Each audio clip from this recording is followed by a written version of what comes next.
Muita alegria para mim poder estar aqui nessa noite, compartilhando com vocês esta mensagem que Deus colocou no meu coração. Porque é uma passagem muito bonita e que fala muito ao meu coração. Ela está lá em João, capítulo 21, e eu quero pedir para você deixar ela aberta, que nós vamos ler mais tarde.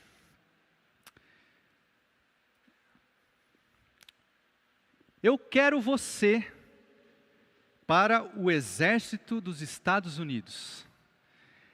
Essa é a tradução de um famoso cartaz de recrutamento que com certeza você já viu.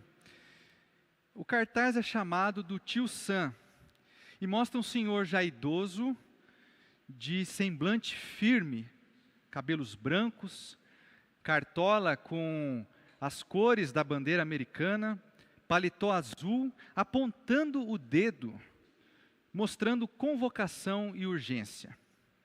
Se você quiser visualizar esse cartaz, é só você entrar aí no Google, dá um Google aí, escreve Tio Sam, você vai ver o senhor do jeito que eu falei, só que dos dizeres em inglês, apontando o dedo e falando isso.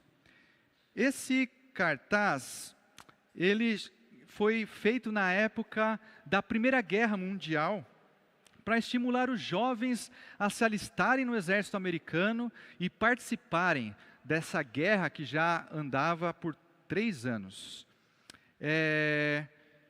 Era um cartaz que conclamava, que chamava os jovens para seguirem a liderança desse personagem, do folclore americano, chamado Tio Sam, nessa grande guerra que já assolava a Europa por muito tempo. E todos nós seguimos alguém, ou seguimos alguma coisa. E mesmo que você diga, eu não ligo para isso, eu não sigo ninguém, não sigo nenhuma filosofia, não sigo nada. Eu sinto dizer para você, mas o que guia você, na verdade, é a indiferença. Até nós, cristãos, seguimos alguém e, infelizmente, não necessariamente Cristo. Existem muitas pessoas que se dizem cristãs, mas seguem pastores, seguem igrejas, seguem ideologias, menos Jesus. E hoje, o que eu gostaria de mostrar para você que está aí nos acompanhando, é que existe alguém que vale a pena ser seguido. E essa pessoa é Jesus. Então eu queria falar para você abrir aí a sua Bíblia, ou se você já abriu lá em João 21, e nós vamos ler até o verso 22. Acompanhe comigo, o texto bíblico vai ser mostrado para você no canto da sua tela, se você não tiver acesso a uma Bíblia. Então acompanhe, vamos lá. Depois disso, Jesus se manifestou novamente aos discípulos junto ao mar de Tiberíades. Manifestou-se assim: estavam juntos Simão Pedro, Tomé, chamado Dídimo, Natanael, de Caná da Galileia, os filhos de Zebedeu e outros 2 discípulos. Disse-lhes Simão Pedro: vou pescar. Disseram-lhe eles: nós também vamos contigo. Saíram e entraram no barco, mas naquela noite nada apanharam. Logo pela manhã, Jesus se apresentou na praia, mas os discípulos não reconheceram que era Jesus.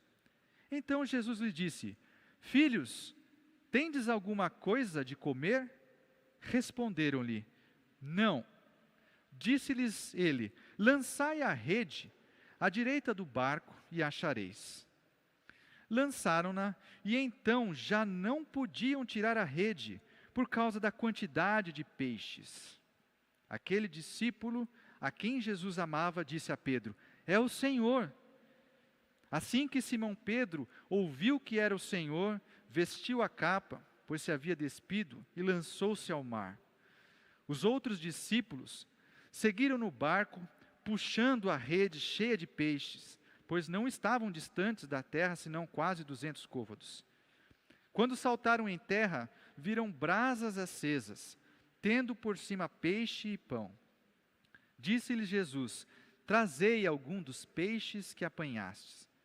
Simão Pedro entrou no barco e puxou a rede para a terra, cheia de 153 grandes peixes. E mesmo sendo tantos, a rede não se rompeu. Disse-lhes Jesus: vinde, comei. Nenhum dos discípulos ousava perguntar-lhe: quem és tu? Sabiam que era o Senhor. Veio Jesus, tomou o pão e lhes deu, e semelhantemente o peixe. Era a terceira vez que Jesus se manifestava aos discípulos, depois de ter ressuscitado dos mortos.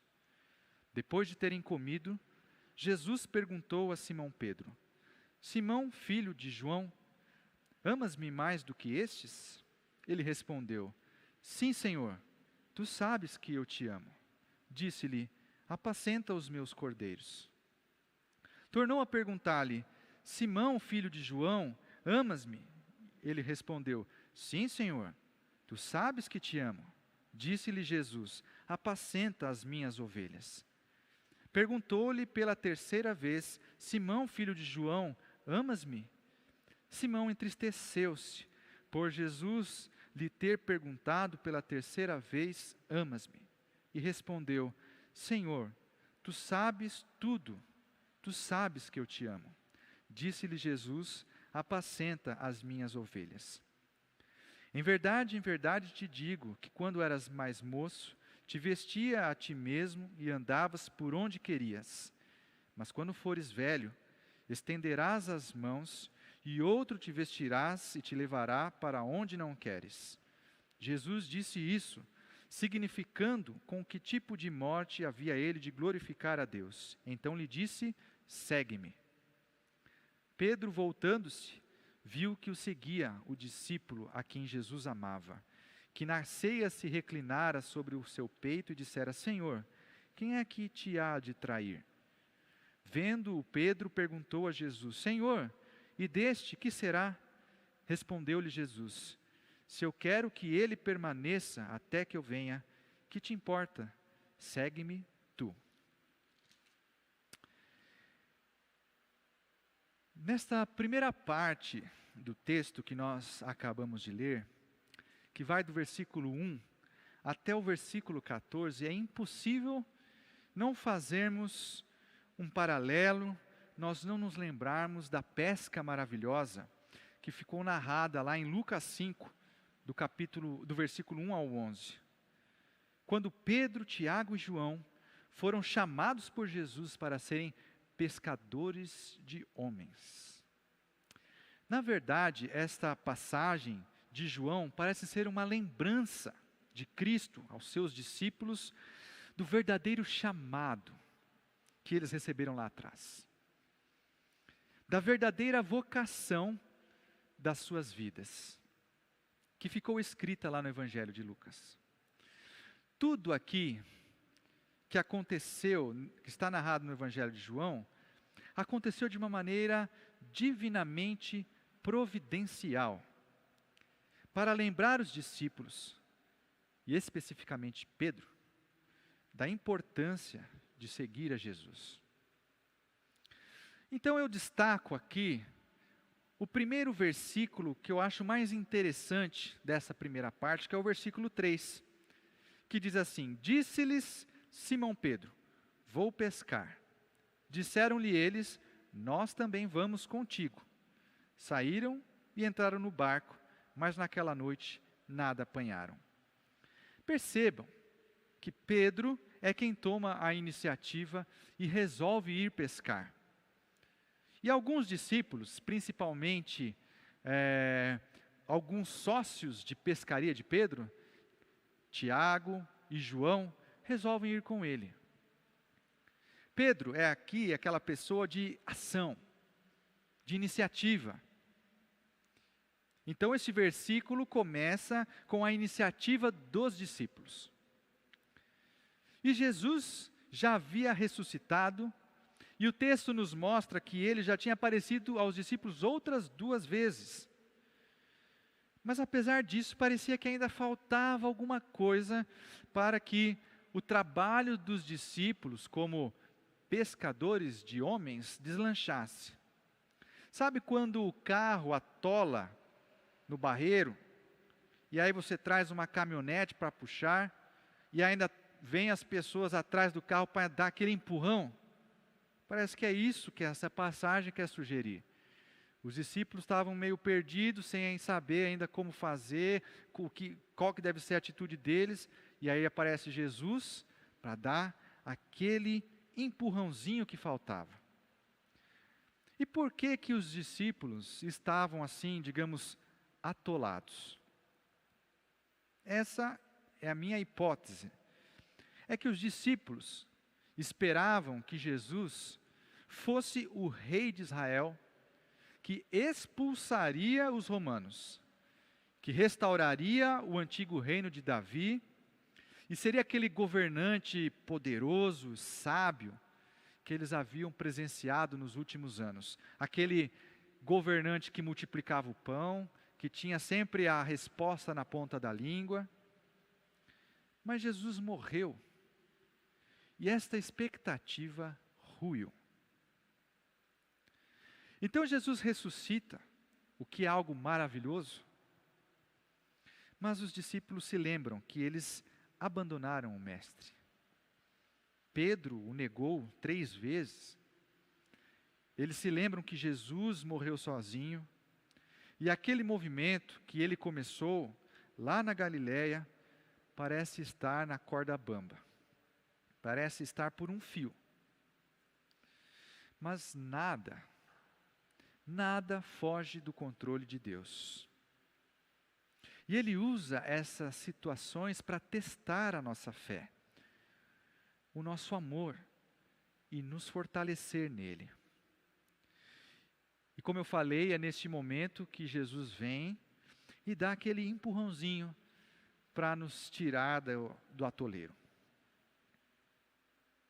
Então os discípulos vão pescar e não apanham nada.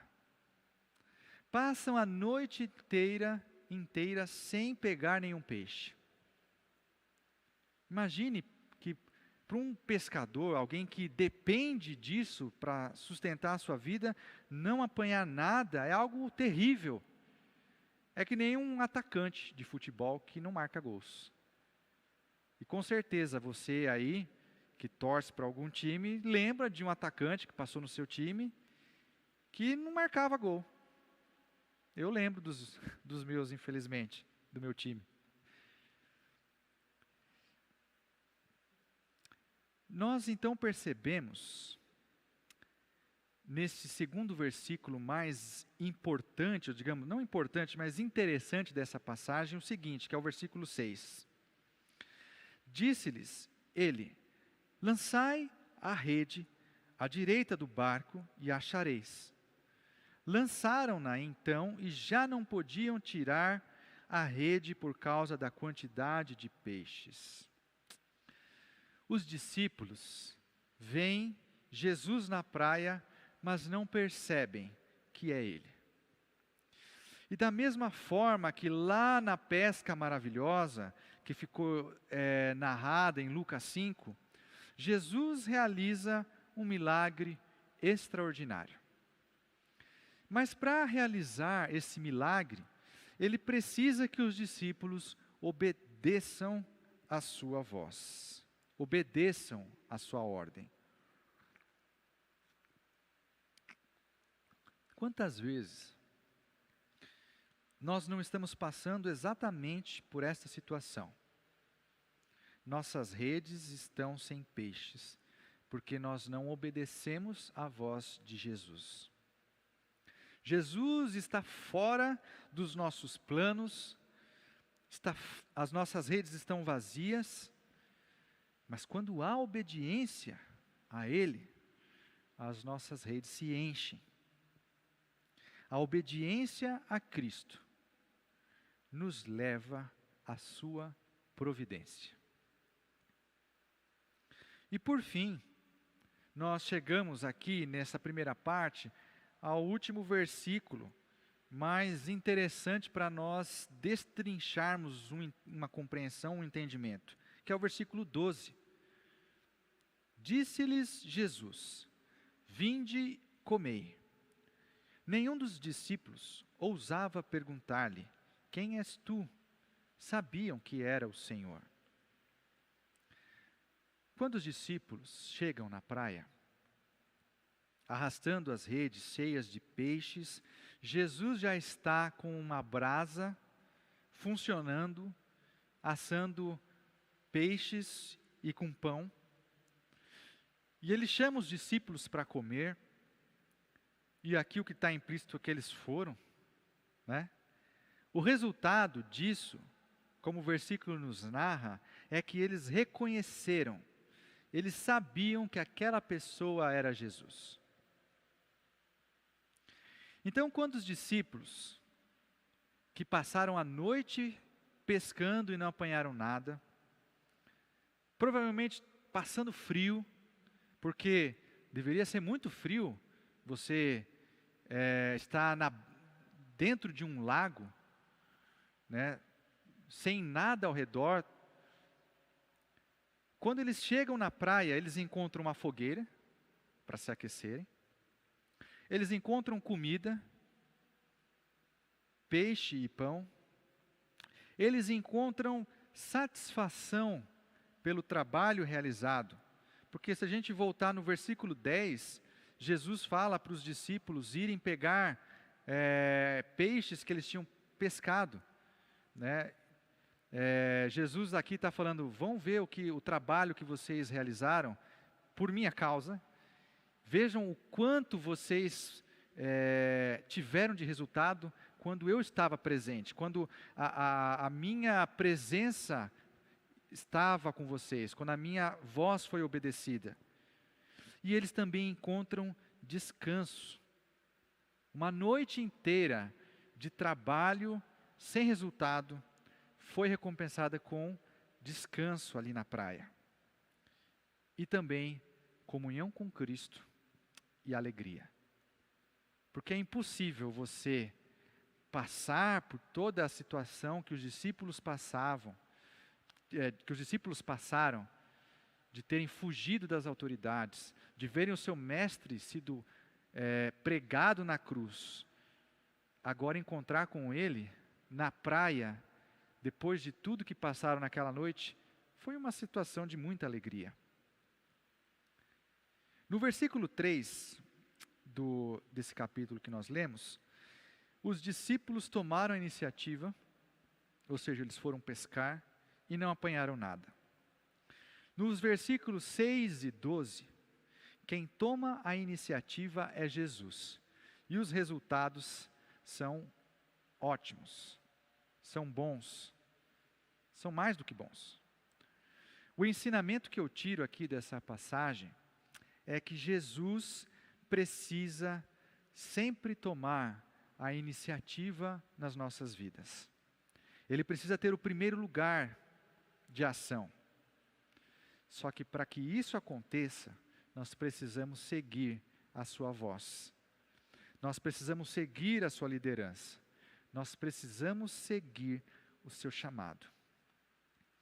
E Jesus, queridos, está o tempo todo nos chamando a sermos seus verdadeiros discípulos. Ele está nos lembrando a nós não nos esquecermos do seu chamado, da nossa vocação. E nesse texto da mensagem de hoje, Jesus faz isso de uma maneira maestral, como tudo que ele faz. Primeiro, ele faz os discípulos terem essa experiência fantástica, de não terem o que pescar, não ter pescado nada e depois pescarem muito, de terem esse momento de comunhão, de aconchego. Depois ele chega mais perto e fala ao nosso coração. Jesus está nos mostrando que enquanto nós não deixarmos Ele ter o primeiro lugar na nossa vida, nós estaremos como num barco de pesca, mas sem peixes, trabalhando no frio e não tendo retorno. E então, concluindo essa primeira parte do texto, nós então adentramos aqui para compreender um pouco melhor o que Jesus quer nos falar na segunda parte do texto, que vai do versículo 15 até o versículo 22. Após esse milagre, após esse momento de comunhão com os discípulos, Jesus chama Pedro para conversar. E nós precisamos aqui retroceder um pouco e explicar como era o caráter de Pedro e como ele estava naquele momento, para podermos compreender de uma maneira completa essas perguntas que Jesus faz. Pedro era aquele tipo de pessoa que tomava a frente de tudo. Se precisava de um representante do grupo, ele se apresentava, estava lá. Se precisava de alguém para responder uma pergunta de Jesus, ele respondia de lata. Pedro era sempre o primeiro a se voluntariar. Pedro aqui representa tudo aquilo que nós humanos gostaríamos de ser. O ponta firme, aquele que é o primeiro a chamar a reunião do pessoal, a não desanimar, a traçar a estratégia de ação. Mas ele também representa tudo aquilo que nós, como seres humanos, fingimos ser. Porque Pedro respondia primeiro, não porque ele sabia a resposta, mas porque para que os outros achassem que ele estava certo. Mas a verdade é que ele tinha muitas dúvidas. Era o famoso responde primeiro, mas sem ter convicção. Igual quando você vai fazer uma entrevista de emprego, isso aí é batata para todo mundo. Você sabe, se o entrevistador fizer uma pergunta, você tem que responder primeiro. Mesmo que você não saiba a resposta. Responde primeiro, você tem que mostrar a iniciativa. Pedro era assim. Jesus perguntava e ele já respondia. Mas ele não sabia se aquela era a resposta certa. Ele queria mostrar algo que ele não era. E na Bíblia, quando nós lemos a história da crucificação, vemos como Pedro abandona o seu mestre. Da mesma forma, óbvio, que todos os outros discípulos, mas não somente isso, ele nega que conhecia Jesus. Antes, ele havia espalhado para todo mundo que era como unha e carne com Jesus. Ele havia se gabado que, se fosse necessário, ele morreria pelo seu mestre. Mas quando chegou no final do dia, quando chegou na hora do vamos ver, Pedro deu para trás. Disse que não conhecia ele. E o texto bíblico fala não apenas que ele não negou Jesus, assim, não conhecia Jesus. Ele praguejou e jurou, alguns diriam, jurou de pé junto, que não conhecia Jesus. Então o galo canta, e ele se lembra das palavras de Jesus, e a Bíblia fala que Pedro chora amargamente. Sabe aqueles choros que quando as lágrimas vão vertendo no rosto, elas nos dão mais vontade de chorar? Pois então, esse foi o choro de Pedro. Aquelas lágrimas amargas. Então imagina que depois de você ter feito isso com alguém, essa pessoa viesse conversar com você. Essa era a situação de Pedro. Na verdade, essa é a nossa situação. É a minha, é a sua. Quantas vezes nós não negamos que conhecemos Jesus? Você não precisa dizer que não conhece Ele. Apenas fingir que Ele não existe já é o suficiente. Apenas ignorá-lo, você já está negando. Então, este mesmo Jesus que convida Pedro a segui-lo, a se lembrar do seu chamado, convida você essa noite. E aí nós entramos no versículo 15, onde Jesus pergunta para Pedro: Simão, filho de João, amas-me mais do que estes? E a pergunta que Jesus faz é muito interessante, porque ela pode assumir vários significados. Primeiro, Jesus usa um verbo grego que significa amor, que é o verbo agapao. Esse verbo é o mesmo verbo usado lá em João 3,16. Você pode recitar comigo aí da sua casa? Porque Deus amou o mundo de tal maneira que deu o seu Filho unigênito, para que todo aquele que nele crê não pereça, mas tenha a vida eterna. É o mesmo verbo também usado lá em Marcos 10, 21. Jesus, olhando para ele, o amou e disse: falta-te uma coisa, vai, vende tudo o que tens, dá aos pobres e terás um tesouro no céu. Então vem e segue-me. Essa é aquela passagem que Jesus está respondendo o jovem rico que perguntou o que ele deve fazer para alcançar a vida eterna. É o mesmo verbo que nós encontramos lá em 2 Coríntios 2,15. Eu de muito boa vontade gastarei e me deixarei gastar pela vossa alma, ainda que amando-vos cada vez mais, seja menos amado. Então, pegando todos esses textos, eu compreendi que o verbo agapao é amar desinteressadamente. É você fazer sem esperar nada em troca. É aquele amor que quer o bem do outro. É aquele amor sacrificial. Aquele amor de renúncia. Que você entrega a própria vida pelo outro. Ou seja, esse é o amor de Jesus por nós. E segundo, a pergunta de Jesus também é capciosa, porque ela pode assumir várias interpretações. Ou todas essas interpretações que eu vou dar. Primeiro, por exemplo, Jesus pergunta se Pedro o amava mais do que estes. Estes significando peixes, ou seja, a profissão ou o estilo de vida que ele tinha.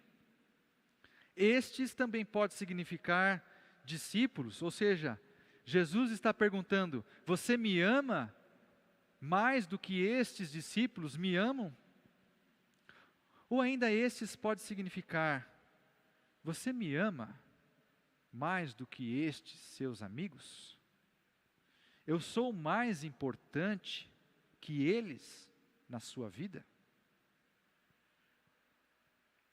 E a resposta de Pedro é muito interessante, porque ele usa um verbo diferente da qual Jesus usou.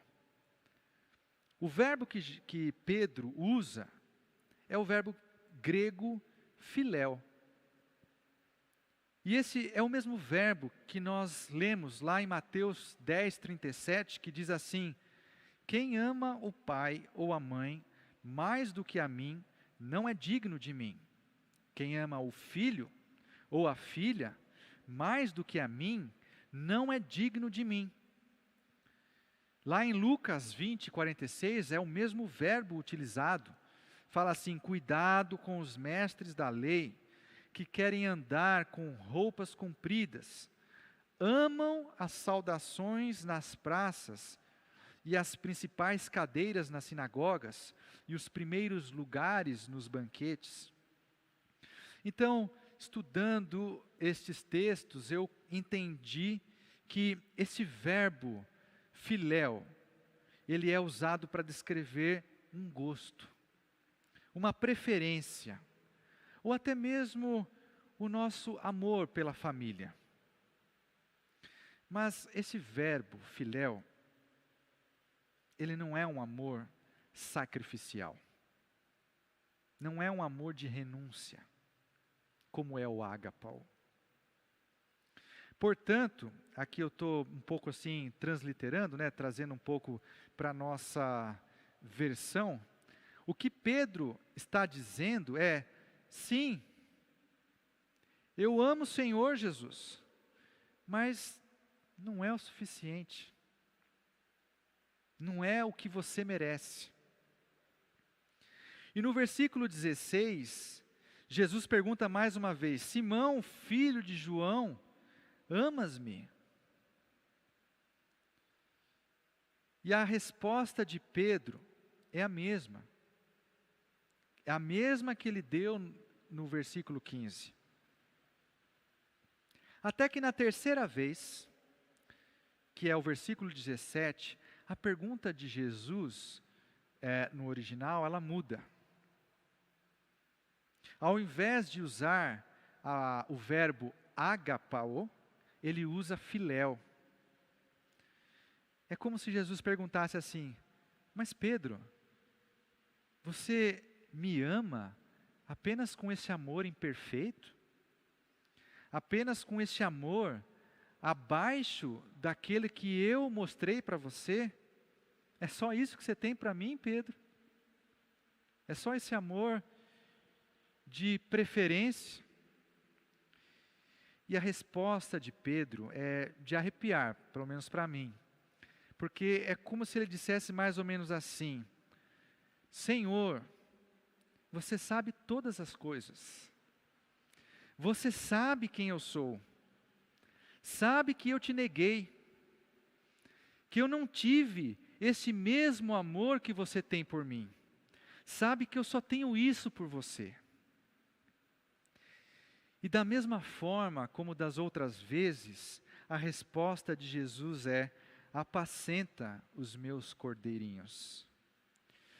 Jesus chama Pedro a cuidar das suas ovelhas, ou seja, ele reafirma o chamado desse discípulo, mesmo ele sendo essa pessoa imperfeita que ele é.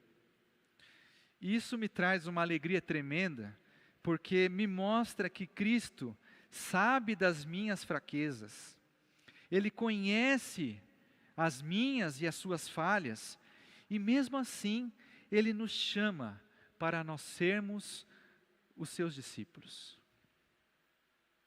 Ele não precisa de homens e mulheres perfeitos, Ele precisa de pessoas fracas, que reconhecem que não são nada sem a pessoa de Jesus. E foi somente quando Pedro reconheceu a sua fraqueza, quando ele disse, Senhor, você me conhece, sabe que eu sou assim. Foi só quando ele reconheceu isso, que Jesus concedeu o que Pedro não esperava e não podia dar.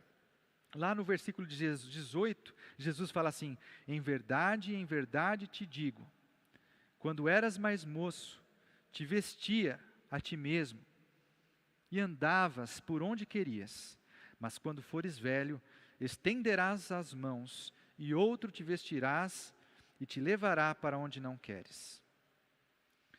Nesse versículo, Jesus avisa que um dia, esse Pedro, fraco,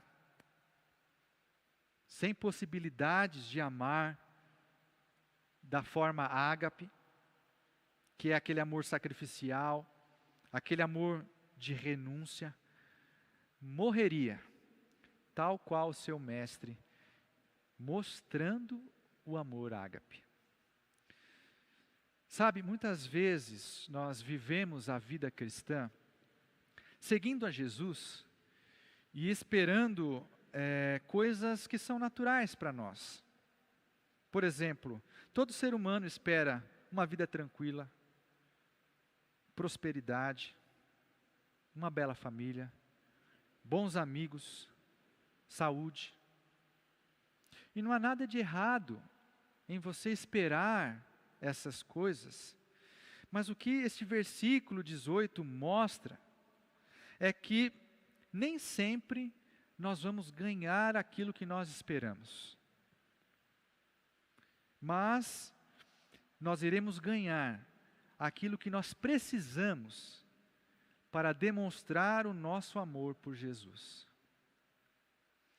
E é somente depois de acontecer tudo isso, ou seja, depois da pesca maravilhosa, depois da refeição, depois da conversa reservada, depois do teste do amor do discípulo, que Jesus chama Pedro a segui-lo novamente. E ali está Pedro, frente a frente, com um homem que venceu a morte, que sofreu a cruz, para que os seus pecados fossem perdoados, que foi rejeitado pelo seu próprio povo, que cumpriu toda a justiça de Deus, para que nós tivéssemos acesso ao Pai novamente. E aqui eu vou me encaminhando para o final da mensagem, dizendo o seguinte: o segue-me de Jesus é um convite para nós abraçarmos tudo de Cristo.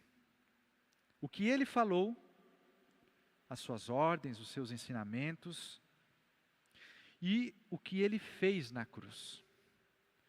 Você não é um verdadeiro seguidor de Jesus se você apenas foca naquilo que Ele fez, que é a morte na cruz, que é a sua graça, e esquece do que Ele ensinou. Lembremos que Ele disse que nós seríamos seus amigos se fizéssemos o que Ele nos manda.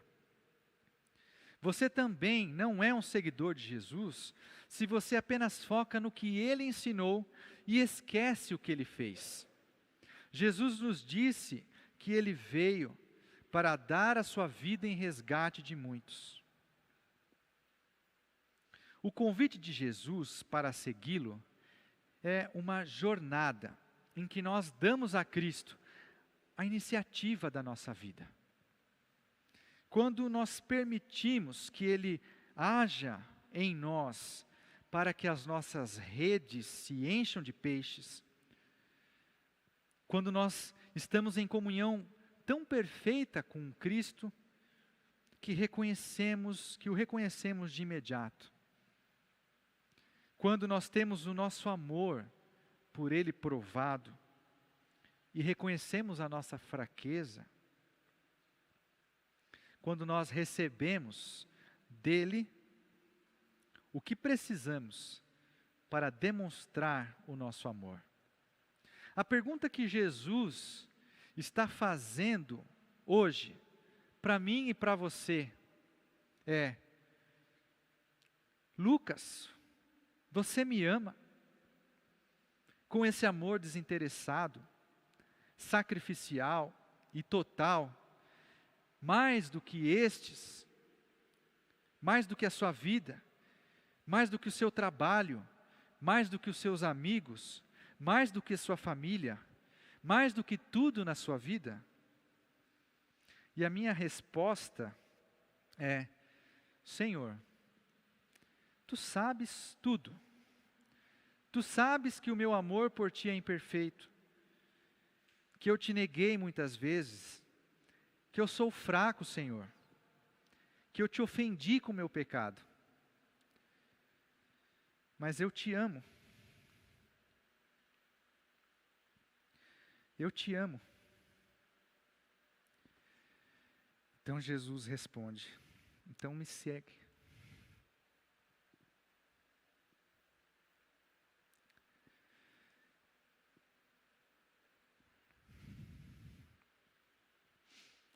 Esse é o convite de Jesus.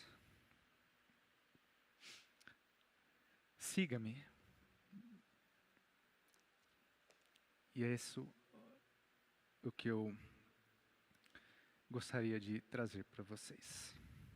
Deus complete essa palavra no coração de vocês.